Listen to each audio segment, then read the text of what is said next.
I was sitting in my cramped cubicle when the email arrived. Subject line, Performance Bonus Notification. My hands shook as I opened it. $45,000. 3 years of 60-hour-week skipped vacations and endless debugging had finally paid off. I could almost feel the keys to my own place in my palm. At 28, I was still living with my parents, saving every penny for a down payment. They would be so proud, I thought. I had no idea that sharing this news would cost me everything I had worked for.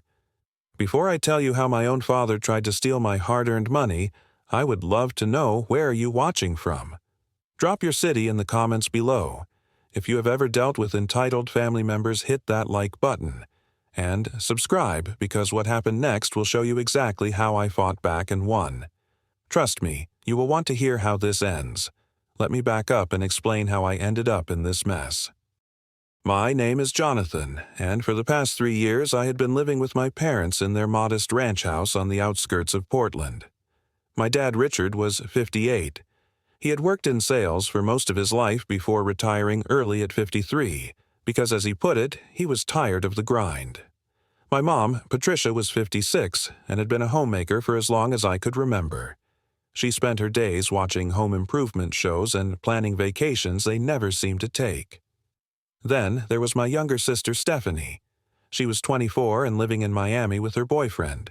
She rarely came home, maybe twice a year if we were lucky. Growing up, I had always been the responsible one. The one who helped with bills, who stuck around, who did not just disappear across the country the moment I turned 18. When I graduated from college with my computer science degree, I made a decision. Instead of rushing into an overpriced apartment, I would stay home, save money, and work toward buying my own place. A real house. Something that was mine. My parents seemed fine with the arrangement. I paid them $800 a month for rent, bought groceries every week, and covered part of the utilities. It felt fair. Over 3 years, I managed to save $38,000. I was so close to my goal of $60,000 for a down payment. Then this bonus happened. $45,000. It was not just money, it was freedom. But living with my parents had not been entirely smooth. My dad had a habit of complaining about money. He would sit at the dinner table and sigh, saying things like, "We retired too early," or "We should have saved more." My mom would chime in with subtle hints like, "You know, if you are living here, you should probably contribute more than just rent." I always brushed it off. They were my parents. They had raised me. A little guilt-tripping was normal, right? There were also these small incidents. My dad would ask to borrow $20 or $50 here and there, just until next week, he would say. But next week never came, and I never saw that money again. I told myself it was not a big deal. Family helps family. Now, let me tell you about my job. I was a software engineer at a mid-sized tech company. Nothing flashy but stable. For 3 years, I poured everything into my work. I stayed late, worked weekends, and led a massive project for a Fortune 500 client. We were developing a security system, and it was the biggest contract our company had ever landed, worth $10 million. The project was brutal. There were nights I did not sleep, days where I forgot to eat because I was so deep in code. But we pulled it off. The client loved it. They renewed the contract and added more features. My CEO sent me that email on a Wednesday afternoon. Your dedication and exceptional work on the Sterling project has earned you a $45,000 performance bonus. I read it 3 times before it sank in. I could not stop smiling. This was it, my ticket out. That night I drove home with my heart pounding. I wanted to share the news with my parents. They were my family. They would be happy for me. At least, that is what I thought. Dinner that night was simple. Baked chicken, mashed potatoes, and green beans. Nothing fancy. I sat across from my parents at the old wooden table and tried to play it cool, but I could not hold it in. I told them about the bonus. $45,000. My dad's face lit up. He stood and clapped me on the shoulder. "That is incredible, son. 45,000, I am so proud of you." My mom rushed over and hugged me tight. "We are so proud of you, honey. You have worked so hard." For a moment, everything felt perfect, warm, safe, like I had made the right choice staying here all these years. But then, as we sat back down to finish eating, my dad asked, "So when does the check arrive?" I swallowed a bite of chicken. "Should be here by Friday. They are mailing it to the house." My parents exchanged a quick glance. It was so fast I almost missed it. But I saw it. Something passed between them. My dad leaned back in his chair, his smile just a little too wide. "You know, son, this is a big amount. You should think carefully about what to do with it." My mom nodded. "Maybe you should ask us for advice. We have more life experience." I forced a smile. "I appreciate that, but I have been planning this for years. I'm putting it toward a down payment." They both went quiet. The rest of dinner felt off. There was a tension I could not quite name, but I pushed it aside. They are just concerned, I told myself. That is what parents do. That night I lay in bed staring at the ceiling. $45,000. Combined with my savings, I would have $83,000. Enough for a solid down payment. Maybe even a small house. I fell asleep thinking about paint colors and furniture. I had no idea what was coming. The next few days were strange. It started on Monday morning. I woke up early and headed to the kitchen for coffee. My parents were already awake, which was unusual. They were standing near the hallway table, the one by the front door where we kept mail and keys. My dad was rifling through the drawer. "Morning," I said, pouring myself a cup. My dad looked up, startled. "Oh, morning. Just looking for some old bills." It seemed harmless, but something about his tone felt rehearsed. I shrugged it off and left for work.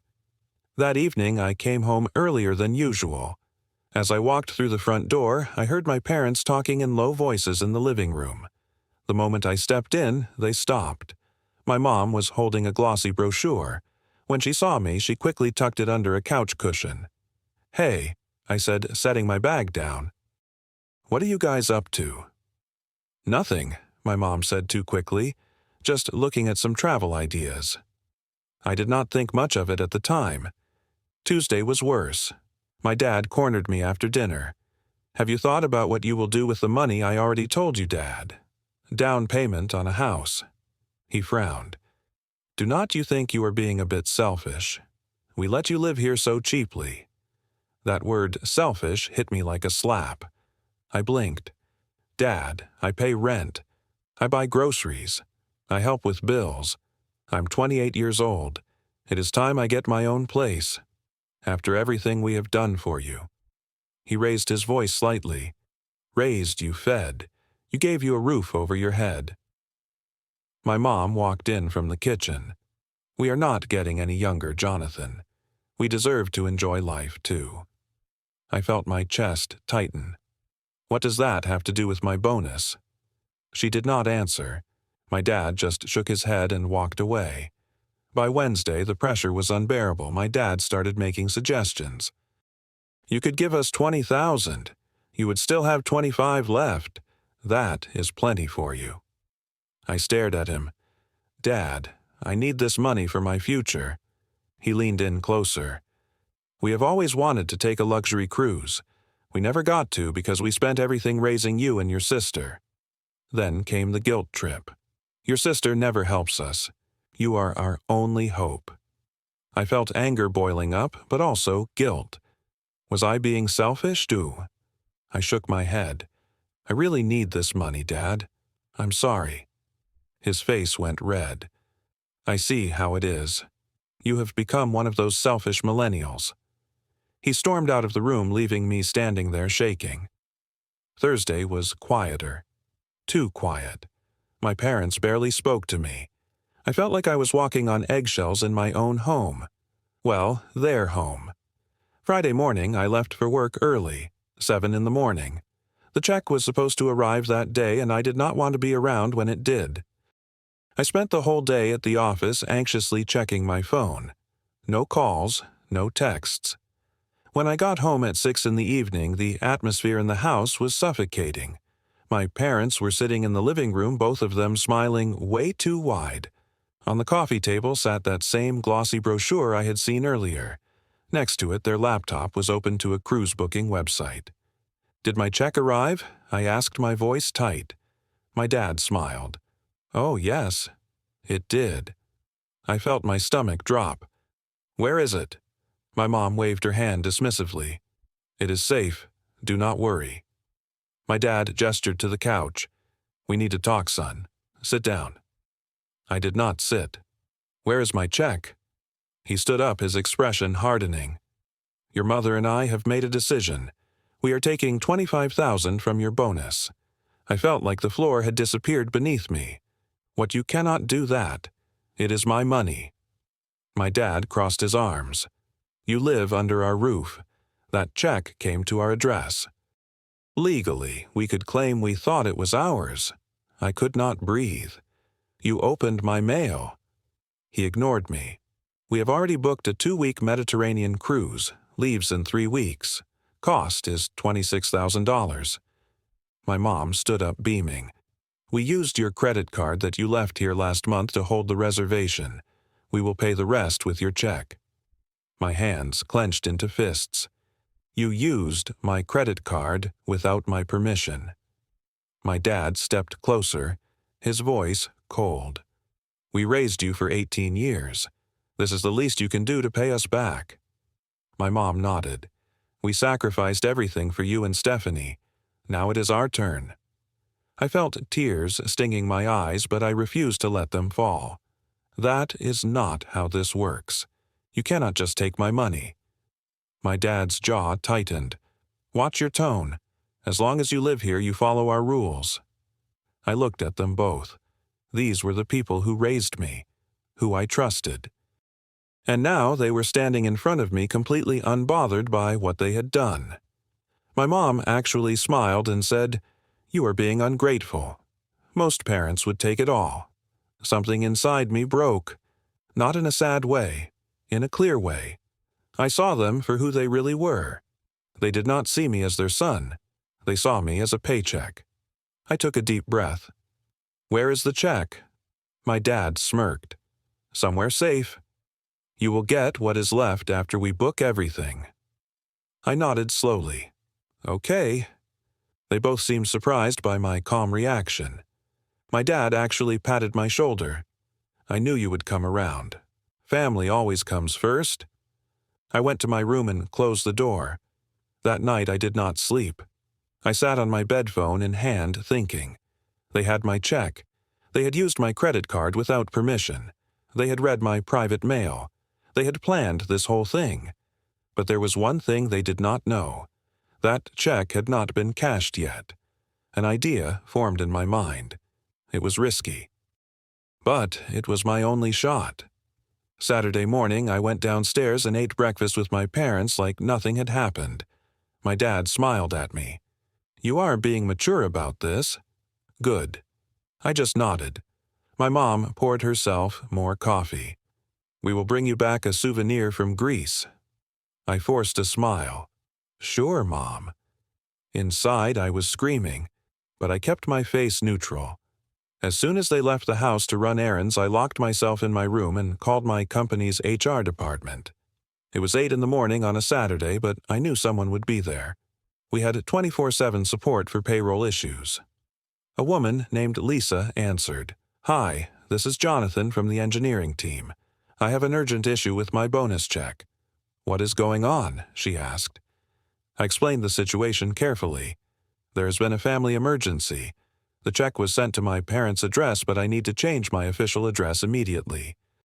Is there any way to cancel the original check and reissue it?" Lisa was quiet for a moment. "We can do that. We will issue a stop payment on the original check and mail a new one to your updated address. It will take 3 to 5 business days." Relief washed over me. "Please do that, as soon as possible." She took down my new address. I gave her the address of a studio apartment I had found online the night before. I had not even signed the lease yet, but I would. "Can I confirm?" she asked. "If anyone tries to cash the voided check, it will be declined." "Yes," I said. "That is exactly what I need." When I hung up, I leaned back against my bedroom wall and closed my eyes. Step 1 was done. The rest of the weekend, I played the perfect son. I ate meals with my parents. I smiled. I did not argue. My dad even said, "I knew you would understand eventually." I just nodded. On Monday, I contacted the landlord of that studio apartment.